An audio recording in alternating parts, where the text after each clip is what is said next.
মোদীয়ে ইমান দিনে মৌন হৈ আছিলে প্ৰধানমন্ত্ৰী নৰেন্দ্ৰ মোদী আৰু 30 সেকেন্ডৰ এটা মন্তব্য কৰিয়ে নিজৰ কৰ্তব্য সামৰিছিলে বুলি বিৰোধী পাৰ্টিয়ে অভিযোগ দাখিল কৰি আছিলে প্ৰধানমন্ত্ৰী নৰেন্দ্ৰ মোদীৰ ওপৰত আৰু তাৰ পিছতে সদনত মুখ খুলিছে মণিপুৰৰ ঘটনাক লৈ প্ৰধানমন্ত্ৰী নৰেন্দ্ৰ মোদীয়ে চাওক সবিশেষ গোটেই দেশ আপোনালোকৰ লগত আছে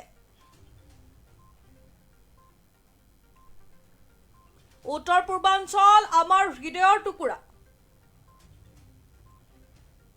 মণিপুৰৰ শান্তি প্ৰসংগত দেশবাসীক আশ্বাস দিছে প্ৰধানমন্ত্ৰী নৰেন্দ্ৰ মোদী এই মন্তব্য প্ৰধানমন্ত্ৰী নৰেন্দ্ৰ মোদী শীঘ্ৰেই মণিপুৰত শান্তি উভতি আহিব বুলিও তেওঁ মন্তব্য কৰিছে অনাগত দিনত শীঘ্ৰেই মণিপুৰত এই মন্তব্য প্ৰধানমন্ত্ৰী নৰেন্দ্ৰ মোদী শান্তি অনাৰ বাবে ব্যক্তিগত পৰ্যায়ত মোৰ প্ৰচেষ্টা অব্যাহত ৰাখিম জনাই গৈছে মুহূৰ্তৰ সেই ডাঙৰ খবৰ যে বিৰোধী মিত্ৰজোঁটে মণিপুৰ সন্দৰ্ভত কেন্দ্ৰীয় চৰকাৰৰ বিৰুদ্ধে অনাস্থা প্ৰস্তাৱ আনিছিলে আৰু এইবাৰ প্ৰধানমন্ত্ৰী নৰেন্দ্ৰ মোদীয়ে মুখ খুলিছে সেই সন্দৰ্ভত নিজৰ বক্তব্য স্পষ্ট কৰি সংসদক সম্বোধন কৰি তেওঁ মণিপুৰক লৈ চিন্তিত বুলি স্পষ্ট কৰি দিয়ে কিন্তু তেওঁ প্ৰশাসনৰ প্ৰতি আস্থা ৰখাটো বিচাৰিছে তেওঁ ভাবে শীঘ্ৰেই মণিপুৰত শান্তি উভতি আহিব আৰু ভাষণত মণিপুৰৰ কথা উল্লেখ কৰি মোদীয়ে কয় যে ৰাজ্য চৰকাৰ আৰু কেন্দ্ৰীয় চৰকাৰে যৌথভাৱে অপৰাধীক শাস্তি দিয়াৰ বাবে যৎপৰো নাস্তি চেষ্টা কৰিছে অনাগত দিনত শীঘ্ৰেই মণিপুৰত শান্তি অনাৰ বাবে ব্যক্তিগত পৰ্যায়ত মোৰ প্ৰচেষ্টা অব্যাহত ৰাখিম মণিপুৰৰ মাতৃকন্যাসকলক ক'ব বিচাৰিছো গোটেই দেশ আপোনালোকৰ লগত আছে আৰু ইয়াৰ পূৰ্বে ৰাহুল গান্ধীয়ে ৰামায়ণৰ বিষয় উত্থাপন কৰি মোদীক ক্ষুৰধাৰ আক্ৰমণ কৰিছিল কেৱল সেয়াই নহয় মণিপুৰৰ প্ৰসংগত ৰাহুল গান্ধীয়েও ভাৰত মাতাৰ কথা উত্থাপন কৰি কয় যে মণিপুৰত ভাৰত মাতাক বিজেপিয়ে হত্যা কৰিছে তদুপৰি ৰাহুল গান্ধীয়ে হাৰিয়ানাৰ বিষয়টোক এই প্ৰেক্ষাপটলৈ টানি আনিছিলে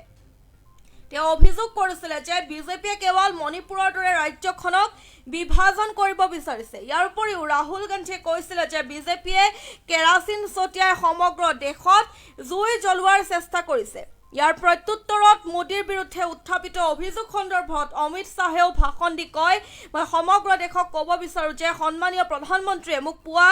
4:30 বজাত ফোন কৰিছিল আৰু লগতে ৰাতিপুৱা 6:30 বজাতো ফোন কৰিছিল বাৰে বাৰে তেওঁ খা খবৰ লৈছিল আৰু বিৰোধীয়ে কয় যে প্ৰধানমন্ত্ৰী মণিপুৰৰ প্ৰতি কোনো গুৰুত্ব নিদিয়ে এই কথা অমিত শাহে বক্ত কৰিছিল আৰু লগতে প্ৰধানমন্ত্ৰী নৰেন্দ্ৰ মোদীয়ে অৱশেষত মুখ খুলিছে মণিপুৰক লৈ তেওঁ কেইবাটাও মন্তব্য কৰিছে মণিপুৰৰ ঘটনাক লৈ যে মণিপুৰৰ ঘটনাৰ কন্যাসকলৰ লগত যি দুগৰাকী মহিলাক বিবস্ত কৰা হৈছিল ৰাজপথত সেই মহিলাগৰাকীৰ লগত আমি আছো বুলি তেওঁ আশ্বাস প্ৰদান কৰিছে সদনৰ জৰিয়তে লগতে উত্তৰ পূৰ্বাঞ্চলৰ আমাৰ হৃদয়ৰ টুকুৰা বুলি প্ৰধানমন্ত্ৰী নৰেন্দ্ৰ মোদীয়ে মন্তব্য কৰিছিল তাৰোপৰি সদনত যোৱা দুদিন পূৰ্বে ৰাহুল গান্ধী তথা অসমৰ সাংসদ গৌৰৱ গগৈ কেইবাটাও গুৰুত্বপূৰ্ণ বিস্ফোৰক মন্তব্য কৰিছিলে প্ৰধানমন্ত্ৰী নৰেন্দ্ৰ মোদীক লৈ বিজেপিয়ে ভাৰতখনক দুভাগত বিভক্ত কৰিছে কেৰাচিন ছটিয়াই ভাৰতখনক জ্বলাই দিছে বুলি কৈছিলে বিজেপিয়ে লগতে মণিপুৰৰ ঘটনাক লৈ কোনো ধৰণৰ পদক্ষেপ লোৱা নাই বিজেপি চৰকাৰে লগতে মণিপুৰৰ ঘটনাক লৈ মৌন হৈ আছে মণিপুৰক জ্বলাই শেষ কৰি দিছে মণিপুৰত ভাৰত মাতাক হত্যা কৰিছে এনে ধৰণৰ কেতবোৰ মন্তব্য ৰাৱণৰ লগত তুলনা কৰিছিলে প্ৰধানমন্ত্ৰী নৰেন্দ্ৰ মোদীক এনে ধৰণৰ কেতবোৰ মন্তব্য কৰিছিলে ৰাহুল গান্ধীয়ে সংসদত আৰু তাৰ সদনত তাৰ পিছতে এবাৰ প্ৰধানমন্ত্ৰী নৰেন্দ্ৰ মোদীয়ে অৱশেষত মুখ খুলিছে আৰু তেওঁ মণিপুৰৰ ঘটনাক লৈ